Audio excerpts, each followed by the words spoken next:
क्या कोरोना से संक्रमित जिन मरीजों में कोई लक्षण नहीं नजर आते हैं वो किसी दूसरे व्यक्ति को कोरोना से संक्रमित कर सकते हैं?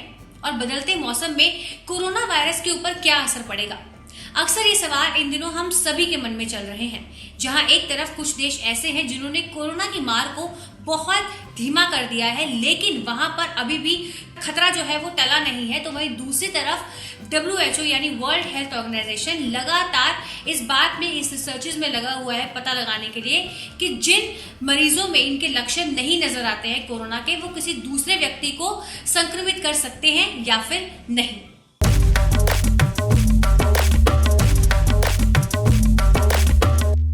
दरअसल महामारी की शुरुआत में इस बात के सबूत मिले थे कि कोरोना वायरस एक संक्रमित व्यक्ति से दूसरे व्यक्ति में ट्रांसमिट होता है, फिर चाहे उसमें लक्षण नजर आ रहे हो या फिर ना आ रहे हो। वहीं इस पर WHO की महामारी एक्सपर्ट डॉक्टर मारिया वेन का कहना है, बिना लक्षण वाले मरीज यानी एसिम्प्टोमेटिक मरीजों से भी संक्रमण फैल सकता है, लेकिन दुनिया भर में जिस तरह से मामले बढ़ रहे हैं उसकी वजह ये मरीज नहीं है। ऐसे मामले कम हैं, खासकर युवाओं और दूसरे स्वस्थ लोगों में इस संक्रमण के लक्षण नजर नहीं आते या फिर बहुत हल्के होते हैं। हालांकि आपको बता दें कि इस बयान से पहले WHO ने एक बयान देते हुए कहा था कि एसिम्प्टोमेटिक मरीजों से कोरोना के फैलने के चांसेस जो हैं वो रेयर है, लेकिन जैसे ही हर तरफ सवाल उठने लगे तो तुरंत WHO ने एक नया बयान जारी करते हुए अपने पुराने बयान को वापस लेते हुए ये बोला कि हमारे उस बयान का मतलब गलत निकाला गया था और एसिम्प्टोमेटिक लोगों से कोरोना संक्रमण बाकी लोगों में फैलने का प्रतिशत 6 से 41% के बीच है। तो वहीं WHO के महानिदेशक टेड्रोस का कहना है कि कोरोना वायरस के बारे में अभी बहुत सारी चीजें और सीखना और जानना बाकी है।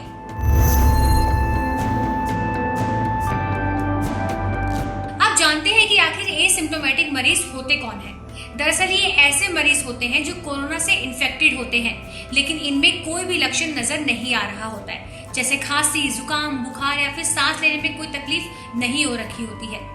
ऐसे लोगों को silent spreader of the disease भी कहा जाता है, क्योंकि इन लोगों को पता ही नहीं होता है कि ये कोरोना से पीड़ित हैं। वहीं शुरुआती रिसर्च बताती है कि ये कुल मामलों का 40 से 50% हो सकते हैं।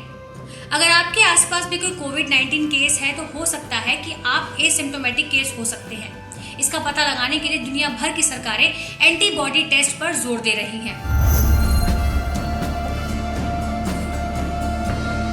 WHO चीफ का कहना है कि फिलहाल पूरी दुनिया अभी इस पर रिसर्च कर रही है, लेकिन कोविड को लेकर जितनी भी जानकारी उनके हाथ लगी है उसके मुताबिक लक्षण दिखाई देने वाले मरीजों का पता लगाना, उनका टेस्ट करना, उन्हें आइसोलेट करना और फिर उनका इलाज कराना ही एकमात्र सही तरीका है।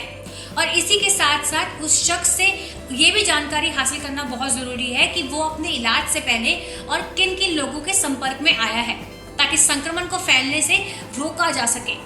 WHO के चीफ ने आगे ये भी बोला है कि ऐसे बहुत सारे देश हैं जिन्होंने इस तरीके को अपनाकर ही अपने यहाँ पर कोविड की रफ्तार को कम किया है।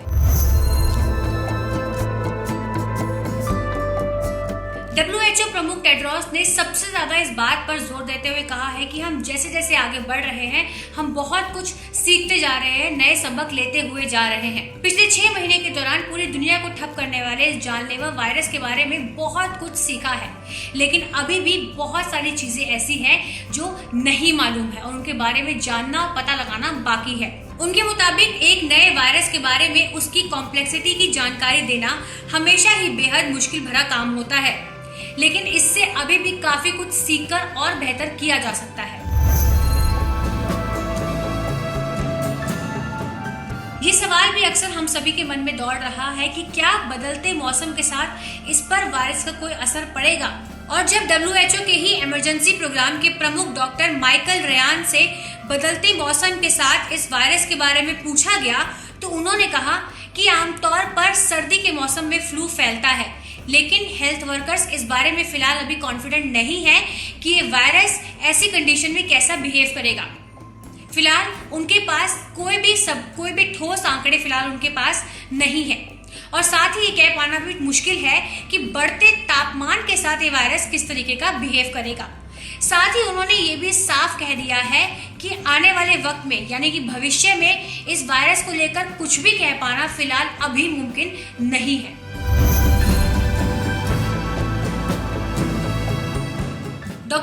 वैन करखोव की माने तो लगातार हो रही इस रिसर्च से कोरोना के बारे में जानकारी जो है वो बढ़ ही रही है और जितने भी देश हैं वो आपस में एक दूसरे के साथ इस जानकारी को शेयर कर रहे हैं।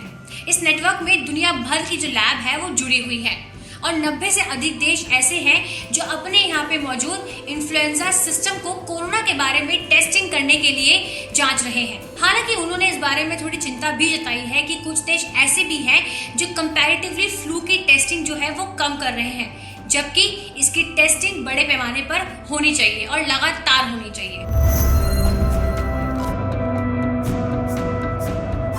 डॉक्टर मारिया का कहना है कि फिलहाल उनका फोकस अभी लक्षण नजर आने वाले मरीजों के ऊपर है और साथ ही साथ उनका ये भी कहना है कि अगर लक्षण नजर आने वाले मरीज आइसोलेशन और क्वारंटाइन के मामले और इनसे होने वाले दूसरे मामलों को कंट्रोल कर लिया जाता है तो कोरोना का ग्राफ जो बहुत तेजी से बढ़ रहा है वो गिर जाएगा।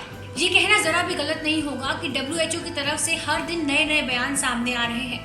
जहां कोरोना वायरस की शुरुआत में WHO ने मास्क के ऊपर अलग गाइडलाइंस दी थी, तो अब WHO ने मास्क पहनना भी सबके लिए कंपलसरी कहा है, चाहे आप कोरोना पेशेंट हो चाहे ना हो।